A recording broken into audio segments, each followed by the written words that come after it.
Cher Clutcher, bonjour. On se retrouve par cette magnifique journée ensoleillée dans le pays du Kentucky, là où je tourne de nombreuses vidéos en ce moment. Aujourd'hui, vous allez avoir une vidéo vraiment pas comme les autres que j'ai proposées auparavant. Je vais faire un unboxing, si on peut dire ça, assez spécial, très, je pense, très émotif, très nostalgique. Préparez-vous à faire un saut dans le passé. Et puis, par la suite, je sais, je le fais pas trop sur la chaîne, je le fais pas souvent. Je vais vous parler de ce qui va se passer pour l'année d'après. Et c'est passé cette année aussi. Parce que les gars, cette année, pour moi, concrètement, du moins dans l'airsoft, il s'est passé que des dingueries. Donc voilà le programme qui vous attend. Je me suis encore brûlé. Allez. Il y a 2 jours de ça, donc, j'ai mon pote d'enfance avec qui on a commencé l'airsoft ici même. Il y a très longtemps. Non, il n'y a pas si longtemps. J'ai 30 ans. Il y a à peu près 17 ans qu'on a commencé l'airsoft ici. Ah, ça va, c'est pas si vieux. Et donc, séquence un peu émotion, il a déménagé la maison de sa maman où il y avait toutes ses affaires d'airsoft, puisqu'il a arrêté il y a longtemps. Mais il a arrêté, il n'a jamais repris, et il m'a dit, écoute, il y a toutes ces affaires d'airsoft qui traînent, je vais les foutre à la jaille sinon, est-ce que tu les veux? Ah bah putain, j'ai sauté sur l'occasion, croyez-moi, là j'ai quelques pépites. J'ai avec moi un sac marin plein, mais alors quand je vous dis plein de conneries, préparez-vous à voir des trucs que vous n'avez pas vus depuis très longtemps. Que vous soyez un débutant d'airsoft de cette année ou de l'année dernière, ou que vous soyez un ancien, voir ce genre de matos, ça va faire sourire. Et peut-être un petit pincement au cœur parfois aussi.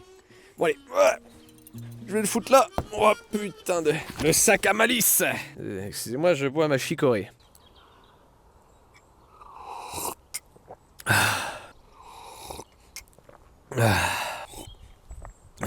Messieurs, c'est parti pour la séquence émotion. Nous allons ouvrir ce sac marin avec ses trésors de... Oh là, qu'est-ce qu'il m'a fait là? Bon, déjà, j'ai gagné un sac marin. Ça, c'est pas mal, mais... Ok, les gars. Wow. Il y a déjà des... On va commencer par quelque chose qui m'appartenait à moi et que je lui ai filé parce que je l'utilisais pas trop. Attendez. Vous êtes souvent nombreux à me demander, putain, c'est quoi le grillage que tu utilises, etc. NB Tactical. Je ferai une FAQ, un de ces 4, pour répondre à toutes les questions qui reviennent assez souvent. Avant cela, avant même les stalkers que tout le monde connaît là, les stalkers de base, je sais plus où j'ai chopé celui-ci. Alors c'est une grille, je vais vous le montrer, vous inquiétez pas. C'est une grille de protection, je crois que je l'avais acheté sur Eobi Asia. C'est... Alors... Là, on est vraiment pour le coup assez proche de la grille Hannibal Lecter. Qui était, je me souviens, absolument... Alors, il y avait plusieurs sangles, mais c'était pas agréable, c'était dur. Je suais beaucoup là-dedans, et c'est surtout moche. C'est surtout moche. Mais j'avais des goûts bizarres avant, genre un peu science-fiction... Bref, on va passer ça. Je me rappelle même que je l'avais avec un casque airframe et un multicam très bizarre. Bref, on verra de toute façon. Vous me direz en commentaire qu'est-ce qu'on fera de tous ces trucs que j'ai là. Parce que clairement, je vais peut-être pas tout garder. Oh là là, il y a encore du matos. Ok. Oh. J'ai une petite histoire. Je pense que je vais avoir une petite histoire à raconter pour chaque. Ça, c'est des poches, il me semble F1. On voit la petite sorte de petit truc pour le ceinturon français. Je me souviens qu'on allait à Vannes. Non, c'était à Séné. Bah, c'est juste, c'est collé à Vannes. On allait à Séné. Il y avait une sorte de vieux shop. Un surplus militaire avec un gars. Je me souviens encore, il avait le crâne rasé. Je me souviens de son visage très bien. On aurait dit un vendeur dans Tarkov. Et on allait choper là-bas, bah évidemment, tout notre matos au début quoi. On n'achetait pas sur des sites d'airsoft ou d'autres sites ou Vinted ou AliExpress. Donc on allait là-bas, on achetait notre matos français. Et pour la petite anecdote, il y a une fois on s'est pointé. On était 3-4 avec mon ancienne équipe d'airsoft, dont je pourrais vous dire le nom si vous voulez dans une FAQ. Tout le monde recherchait un petit truc, voilà. Moi je cherchais justement, peut-être que c'était pour je recherchais tout le brelage. Je voulais un truc un peu typé Vietnam. Donc forcément il m'a donné des trucs d'Indochine. Et j'ai un pote qui cherchait un casque. Mais un casque assez spécifique. Il voulait un casque qui avait un peu vécu. Mais la manière dont il l'a demandé, on se souviendrait encore. Il a demandé, vous auriez pas un casque de l'armée? Si, ouais, j'ai ça, mais quoi? Un casque avec un trou de balle dedans. Fou rire, même le vendeur était en fou rire les gars. Pourtant il a été sérieux, il était pas simple à faire rire. Mais il l'a eu, alors il a pas eu un trou de balle dedans, mais il avait un casque un peu cabossé. Le trou de balle, il était en dessous du casque, vous en doutez? Bref, peut-être que ça pourrait me servir. Je voulais me faire un kit Desert Storm français, l'opération Daguet. Je voulais me faire un vieux kit Daguet. Peut-être que ça pourra servir.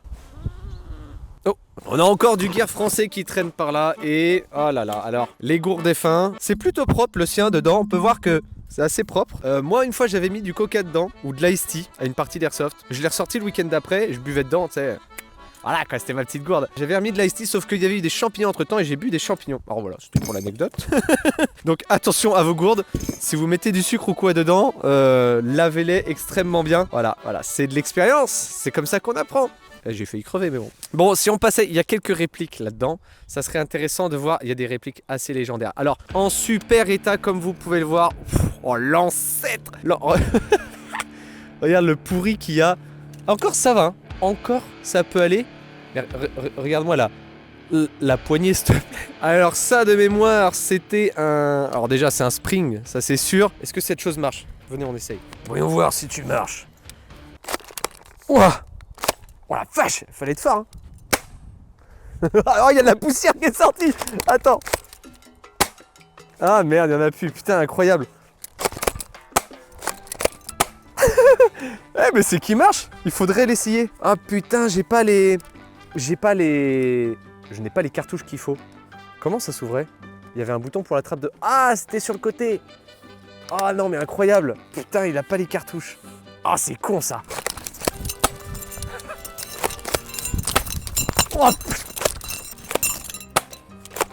Ouais, putain, je vais faire mes bras avec ça. Bon, posons cet ancêtre. Il devrait aller dans un musée, celui-là. J'ai pas envie de dire de bêtises, mais à l'époque, ça devait être soit Swiss Arms, soit Cybergun. Parce que nos toutes premières répliques, on les achetait dans des armureries. Et souvent, les armureries, ils distribuaient ça. Swiss Arms, Cybergun, tout ça. Putain, l'ancêtre, toi, l'ancêtre. Qu'est-ce qu'on a? Oh là là, oh là là, oh là là là là.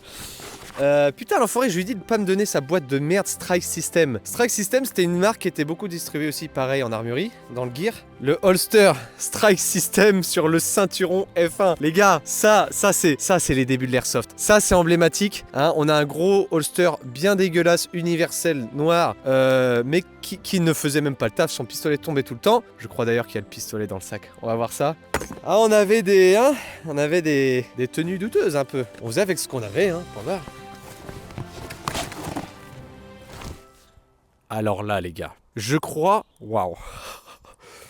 Là, on a touché à une pièce de gear qui est pour moi iconique et la plus dégueulasse au monde. Et je m'en fiche si je me fais des ennemis. Oh, elle est pas si mal, cougnasse. La veste Strike System.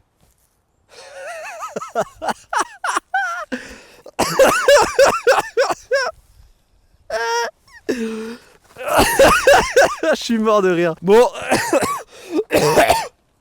Il y a trop de poussière. Attendez. J'ai besoin d'un peu de café.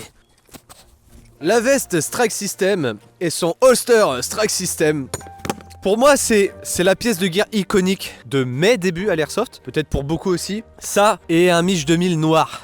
Oh putain, et le holster universel. Vous avez la tenue du noob. Mine de rien, je rigole, mais c'est confort. C'est confort. Ça peut faire un kit un peu, tu sais, milice. Mercenaire, alors mercenaire, vieux mercenaire. Ça peut faire un petit kit milicien. Ça peut être sympa. Qu'est-ce qu'on pouvait foutre là-dedans en fait? Ah mais si. Ah mais attends, mais je comprends. Oh, attends, c'est quoi ça? Attendez. Attendez. Il se passe des choses pendant cette unbox. Oh putain. Peut-être que ça vous donne un indice sur ce qui va suivre. J'ai un speed loader. Putain, mais c'est incroyable. J'ai un speed loader là-dedans. Ici, j'ai rien. Il y a une boule de... Non. Bon les gars, dans cette poche, il y a un truc extraordinaire. Vraiment, là, putain, ça me met le smile. Ça me fait... Là, c'est là, la petite session passe mon cœur, je pense qu'elle est là. Ok, à l'époque, on n'avait pas forcément les taggins, les fumigènes ou l'argent parce que on était quand même des gamins. On avait vraiment pas beaucoup de thunes. Comme je vous l'ai dit, on achetait des trucs qui étaient pas forcément dans les boutiques d'airsoft ou quoi parce qu'on en avait pas à côté de chez nous. Fallait aller à Nantes. Et nous, Nantes, c'était très loin, quoi. Faut que je la sorte tout doucement. Vous demandez sans doute. Incroyable, c'est une mini fumigène. On utilisait ça. Non mais nous, on était une équipe. Bon gars, on aurait dû s'appeler System D. Ça marchait tellement pas que vous savez ce qu'on utilisait? En plus, c'était dans le bois qui est derrière moi là. Je m'en souviens encore. On utilisait des vestes de loup. Vessie de loup, je sais pas, le champignon qui fait de la fumée. On balançait ça. Et les gars, improve, adapt, overcome. Marines, always a Marines. Putain les gars, mais ça c'est collector. Si vous avez aussi utilisé ça, vous avez une place dans mon cœur. Vous avez tous une place dans mon cœur, mais vous m'avez compris quoi. Allez, on la remet où j'ai trouvé, incroyable. Et ça, en fait, soit c'est pour des chargeurs MP5, soit ce que je pense. J'avais d'autres potes qui avaient acheté la même veste dégueulasse. On pouvait faire facilement un kit Stargate SG1. Donc j'avais un pote qui avait le P90 et qui mettait dedans. Effectivement, c'était pas mal. Est-ce que je la garde jusqu'au bout de la vidéo, cette veste? Bien évidemment que oui. Vous l'avez vu, je ne peux plus vous le cacher. Là, je crois qu'on tient quelque chose de légendaire. Vous connaissez tous... Oh merde, j'ai mis de la poussière dans mon café. Vous connaissez tous, sans doute, le Smith & Wesson ou le Dan... je sais plus quoi, le gros revolver à 2 joules. Eh bien, mon ami aussi avait... Putain, il a encore la boîte. Ici. Le Super Hawk. Le Ruger Super Hawk. Ah, je suis désolé, mais écoutez, à l'époque, forcément dans votre groupe, quelqu'un avait ce revolver. En général, celui qui l'avait, c'était un peu le plus nul de l'équipe. Mais il avait du style. Ah, ça bouge un peu quand même, hein. Ça bouge un petit peu, mais est-ce que ça marche? Eh bien, évidemment, ça faisait très mal. Évidemment, celui-ci aussi était à 2 joules. Ça fonctionne du coup à gaz ou CO2, je me souviens plus. Ah non, waouh! Ça marchait à CO2 du coup. Et le problème du coup avait été résolu. Je crois apercevoir un... Alors là, séquence émotion again. Pour contrer la puissance démesurée de cette réplique de poing, il y avait une technique qui consistait à réduire l'apport de gaz avec, mesdames et messieurs, je sais pas si on va bien voir. Oui, bah je vais les prendre, peut-être ça sera plus simple. Des bâtons de choupa choups. Grâce aux choupa choups, on baissait la puissance de nos gros revolvers. Comment? Eh bah, je pense qu'en fait, de mémoire, ah oui, il y en a un qui est coupé. Ah bah tiens, putain, regarde. En fait, on les coupait en tout petits morceaux et je crois qu'on les insérait directement dans les douilles. Ce qui fait que l'empreinte de gaz était beaucoup plus faible. Moins de gaz, moins de puissance. Ok les gars, nous allons basculer cette réplique. Oh, alright. Alors on pouvait mettre 1, 2, 3, 4, 5, 6, 6, 4... Ah bah tiens, on les voit. En fait, il démontait le culot. Alors je sais pas si ça va bien faire le zoom. Et on voit la choupa choups qui est dedans, le bout de choupa choups. Et du coup, bah je pense que je peux le jouer en partie celui-là. Attends, tac, tac. Comment on faisait pour la roulette russe? Non, je rigole. Je vais pas montrer ça sur YouTube. Et on la remet comme ça. Regarde la longueur du truc. Je pense vraiment qu'il avait quelque chose à compenser, mon pote. Enfin, je pense pas, puisque je l'ai vu quand on était dans le vestiaire. Oh, waouh! Incroyable. Et du coup, il y avait le speed loader qui servait à, hop, on pouvait, tac, on enlève toutes les cartouches, clac, on met dedans. Attendez, je vais vous montrer. Voilà, on avait ça comme speed loader. J'enlève ça. Voilà, les cartouches, elles tombent. Ensuite, je mets ça là-dedans. Mais, c'est dedans, c'est chargé. On rabattait. Putain, elles ont toutes des choupa choups. Elles sont toutes prêtes à être cuites. Je suis sûr que cette réplique de poing marche encore. Attendez. Écoute-moi, Billy. Il ne peut y avoir qu'un seul homme qui a une veste Strike System sur ce terrain associatif d'Airsoft. Et ce gars-là, c'est moi. Est-ce qu'il passait vraiment dans son holster? C'est ça la question. Oh putain, attends 2 secondes, ça passe. Ce holster a beau être moche, ça... Ouais, je me souviens qu'il tombait. Non, il marchait pas très bien. Bon, continuons notre petite escapade dans le passé. Qu'est-ce que j'ai là? Pourquoi il m'a donné un t-shirt? Quel enculé, il voulait pas... Oh, ça pue la merde. Que des t-shirts kaki destinés à l'airsoft qui n'a pas lavé, je suis sûr. Putain, on avait le même. On avait acheté le même, je me souviens. Ce camouflage, je l'ai aussi. Alors, c'était une sorte de multicam dégueulasse. Et puis c'est quoi la marque? Tactical Shirt Warrior. Ah, Miltech. C'était... Attends. Mais c'est la mienne de veste, ça. Il a mon patch. Oh, le patch de Kéké. Mais les gars, il y a trop de souvenirs, j'en peux plus. Attendez. Dites-moi que j'étais pas le seul à avoir cette... Vous savez, il y a eu une mode à moitié genre guerrier grec. Amoeba continue à surfer là-dessus. Les patchs Molon Labé. Ah ça les gars, ça c'était mon dada ça. Waouh. Ce patch est vraiment collector. Vraiment, on peut pas faire... Il y avait les patchs Molon Labé, il y avait, tu sais, les protections de casque en forme de guerrier grec. Tout ça, c'était sur Eobi Asia, je me souviens. Bon, elle a quand même tenu. Elle a quand même mieux tenu, je trouve. Bon, ça se remet dedans. Elle a mieux tenu que mon multicam AliExpress. Encore des t-shirts verts, encore des... Mais putain, mais tu faisais la collection des t-shirts, quoi. C'est quoi, ça? Un débardeur CCE, taille pour enfant. Je vais pas en avoir besoin. Oh! Voilà un camo qu'on voit pas souvent. Qu'est-ce qui me faisait chier avec ce camo? Et regarde, mon camo, il est mieux que le tien. Du vieux végétato. Eh mais ceci dit, il a de la gueule. Un peu patiné comme ça, il a de la gueule. Bah vous savez quoi, je vais en faire un... Oh, il y a encore la boue. Il y a encore la boue dessus. Il y a encore la boue du Kertuki. Vous savez quoi, je vais en faire un... Je vais l'utiliser pour une vidéo. Pour un petit loadout. Ça serait sympa. Se faire un petit kit avec du végétato, c'est sympa. Ah, il a même la veste. Allez, allons bon, mon bon monsieur. Pourquoi je prends cette voix, je ne sais pas. Attends.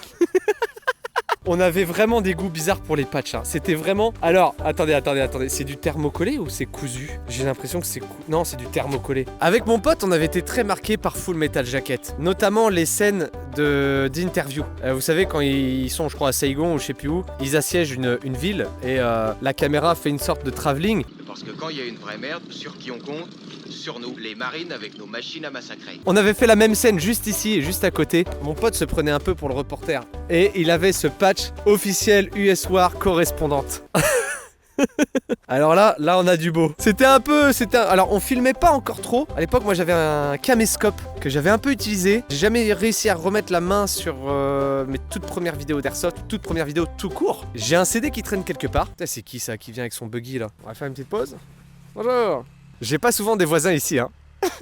Il m'a pris pour un taré. Et je crois que j'ai un CD qui traîne dans la maison et il y a marqué Airsoft dessus. Peut-être qu'un jour, j'arriverai à lire ce CD et qu'on verra, ça en fera une putain de vidéo, hein. Ça serait incroyable. Bref, tout ça pour dire qu'il se prenait pour un correspondant de guerre, qu'il avait même pas de caméra, mais il venait justement avec, je me souviens encore de sa tronche qui vient. Alors, soldats, comment va cette guerre? Ah, c'est très dur, l'ennemi tire beaucoup de billes sur nous. Bref, on s'amusait quoi, des gamins, c'est ça la base. On reste des grands gamins, c'est l'Airsoft, on joue. C'est juste que maintenant les répliques sont un peu plus réalistes, les équipements pareil. Bon, je garde sa veste par contre, qu'est-ce que US War correspondante quand même quand on y pense. Le patch US sur une veste italienne. Pas mal mon pote, pas mal. T'avais de l'idée derrière la tête. Bon là on a une sorte de sangle 1 point, je sais pas. Non, une sorte de sangle 3 points. Je ne sais. Ah, je suis mauvais en sangle. Oh putain, on a de la vieillerie là aussi. Ouh, c'est Miltech qui faisait ça? Ok. Dans mon sac à malice, j'ai retrouvé... Alors, on parlait de grilles de protection tout à l'heure, de masques, etc. Là, je crois que vous êtes pas prêts. Je pense qu'on trouve les mêmes à Decathlon aujourd'hui. Je sais même pas si ça protégeait vraiment, mais c'est quoi cette merde? Si je l'enfile, je vais être malade. Mais je le fais pour ma communauté, je le fais pour vous. Oh, ça pue! Oh, ça pue la merde. Aucun commentaire.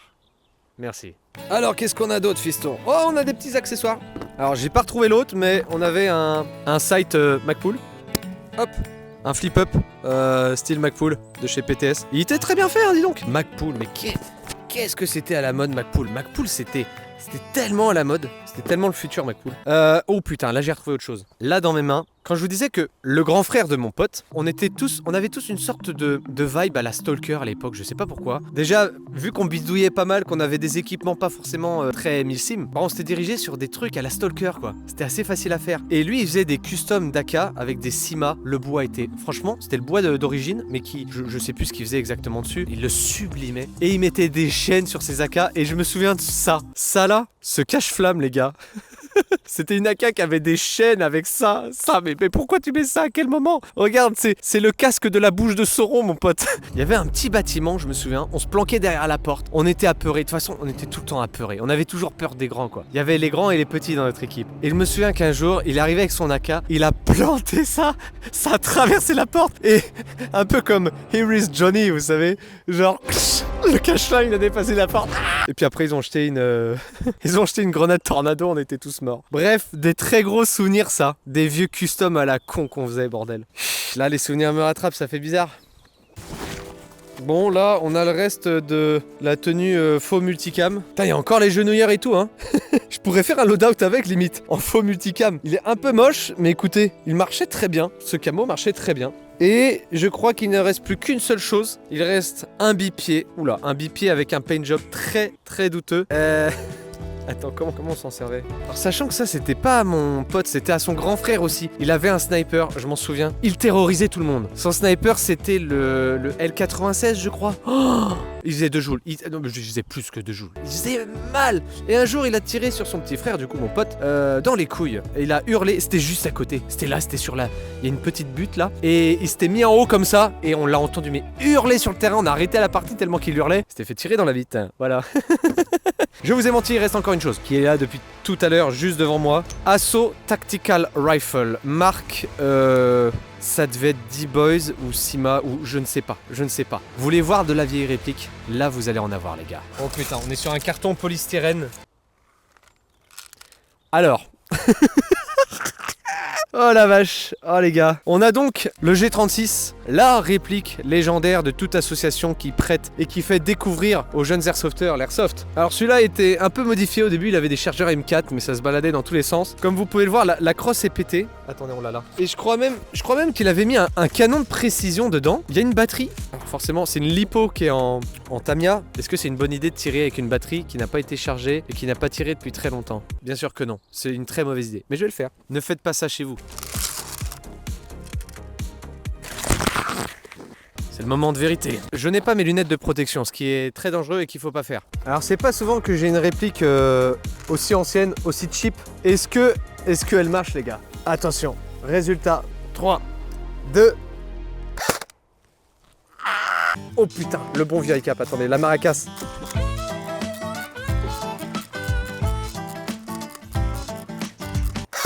Ça tire. Oh la vache. Ouais, là j'ai la nostalgie qui vient de me mettre une claque dans la gueule les gars. Oh, ça fait bizarre. Entendre ce vieux bruit d'AEG. Oh, il tire super bien.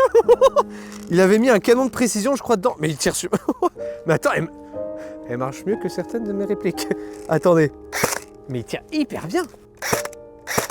C'est incroyable. C'est un laser le truc.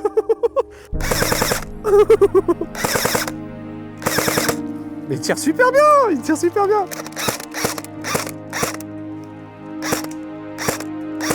Mais ça marche, elle marche du feu de Dieu. Si quelqu'un a une petite pièce pour ce G36, il suffit de changer ça à l'arrière. Incroyable. Qu'est-ce qu'on pourrait en faire? Dites-moi en commentaire. Moi, je pense que ça serait sympa qu'on puisse le donner à une asso du coin. S'ils veulent une réplique de location en plus, ça pourrait être sympa. En plus, il marche super bien, il a un canon de précision. Ça pourrait être chouette, qu'est-ce que vous en dites? J'aime bien l'idée. Putain, incroyable. Et la batterie est toujours chargée. La lipo après des années, même pas gonflée, nickel. Incroyable.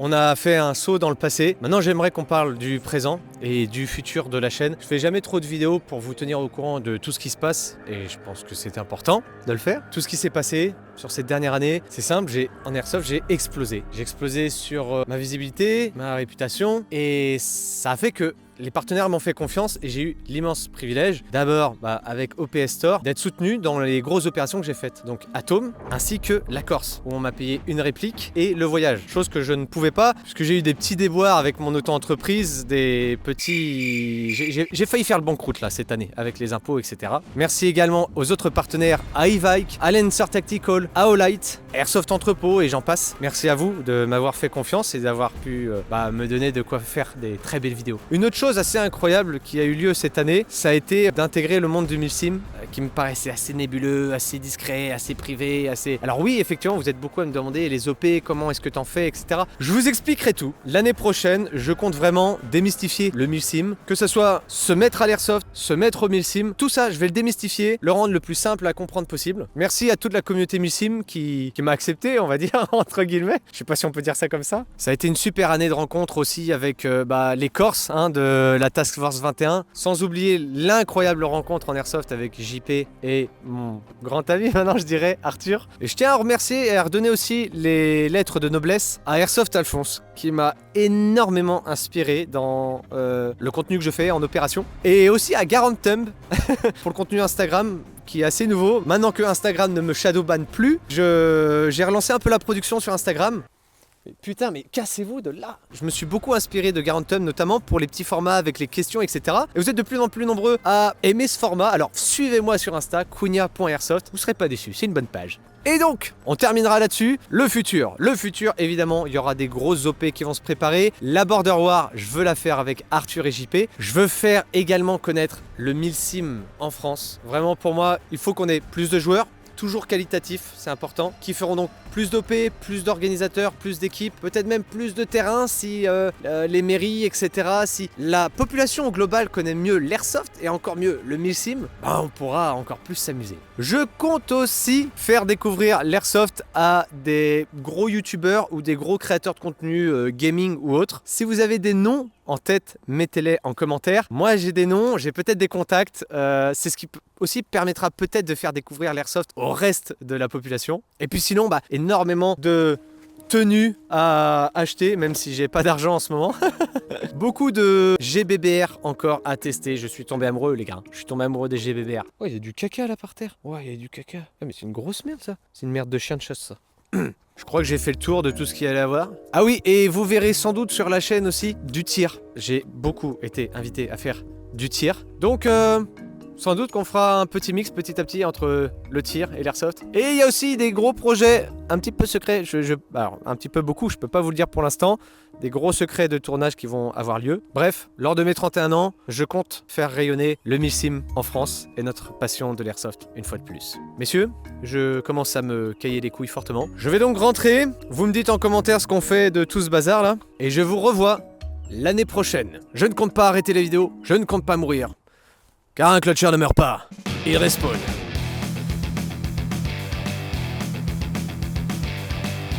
C'est peut-être un petit peu long comme outro. J'aurais peut-être dû partir ailleurs.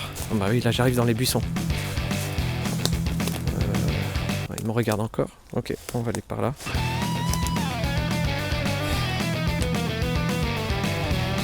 Et c'est complètement con parce que je vais devoir faire le chemin inverse. Oh. Ah